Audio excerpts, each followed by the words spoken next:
Quando eu saí de casa foi um pouco desesperador, assim, porque primeiro que eu pensava que era muito mais caro o almoço no restaurante, aí, no universitário. Daí quando eu descobri que era barato, eu só comia lá, só comia lá, só comia lá. E quando chegou a greve, principalmente, meio do ano passado, daí foi horrível, porque eu tinha que me virar sozinha, eu não sabia como.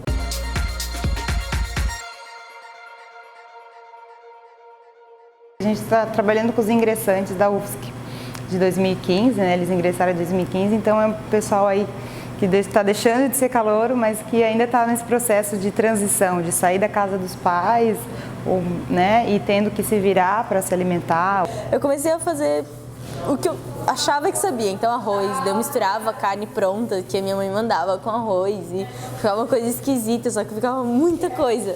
Daí eu ficava a semana inteira comendo arroz e comia muito porque eu não sabia o tempo que as coisas duravam na geladeira. Esse público, eles têm essa dificuldade de estar preparando seu próprio alimento e preferindo, ao invés de preparar a sua comida, ou comer fora ou comprar comida pronta. E que nem sempre essa comida vai ser o adequado nutricionalmente, vai ser uma refeição balanceada. São 5 oficinas culinárias práticas, então desde a primeira até a última, eles vêm para a cozinha e colocam a mão na massa mesmo, seguindo receitas mais saudáveis, né, que a gente adaptou para o programa. E o 6º encontro, então, né, são 6 encontros no total, e a gente tem um encontro ainda que é a visita no sacolão, né, que a gente fez, para que eles possam visualizar, né, essa realidade brasileira, que a gente tem oferta de muitos vegetais a um preço acessível, né, mais acessível que no supermercado muitas vezes. Bom, esse projeto ele está inserido dentro do Núcleo de Pesquisa de Nutrição e Produção de Refeições, que é o NUPRE, e ele foi proposto para englobar 2 teses de doutorado em nutrição, a minha tese e a tese da Manuela. A proposta foi trabalhar em conjunto, né, com o tema habilidades culinárias em estudantes universitários, pensando na avaliação deles em termos de habilidades culinárias antes e depois de uma intervenção culinária. A atitude culinária, que a gente chama, né, o quanto que ele se sente em desenvolver determinadas tarefas na cozinha, o comportamento culinário, né, qual a frequência que ele faz algumas tarefas na cozinha e também a confiança culinária, e daí confiança em algumas técnicas específicas e no uso de alguns alimentos específicos, principalmente frutas, legumes e verduras. Bom, acredito que a principal questão que eu vou estar levando para o dia a dia é a parte de levar mais alimentos à minha casa, né?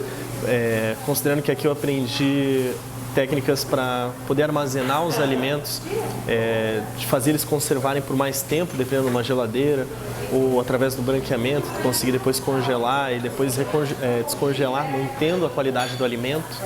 E aí a gente buscou, então, adaptar essas receitas, esses ingredientes, baseando nesses 10 princípios que a gente montou, que é aumentar o consumo de ervas frescas, especiarias, diminuir o sal, utilizar o mínimo de produtos minimamente processados, né, mais alimentos in natura, que é também diretrizes do nosso guia alimentar, é a mesma, né, diretrizes. Trocar margarina por manteiga, que eu não sabia quão mal fazia. Por exemplo, reduzir sal e tentar trocar isso por temperos, principalmente. Depois que comecei a fazer a oficina, eu comecei a comer mais verduras e legumes, que foi, sei lá, eu já me sinto mais saudável. E também a questão de ler rótulo, eu acho muito importante que a gente aprendeu aqui, olhar para o rótulo, ver se tem gordura trans, se não tem, a diferença que isso faz na nossa saúde, que R$2 a mais vale mais a pena do que pagar mais barato por uma coisa que vai ser muito mais prejudicial para ti. Essa é a grande teoria que está por trás das habilidades culinárias, né? Aquelas pessoas que cozinham mais, são pessoas, né, que tendem a se preocupar mais com a sua própria alimentação. Então a gente acaba criando uma relação e nessa troca eles acabam tendo mais confiança e a gente vai ensinando no fazer, né, o aprender fazendo. Então está sendo uma experiência muito interessante. E foi muito, muito engrandecedora a oficina, estou até meio triste que está quase acabando. Então agora a gente consegue adaptar melhor receitas para um lado mais saudável e tentar botar no nosso dia a dia esse tipo de alimentação. Então,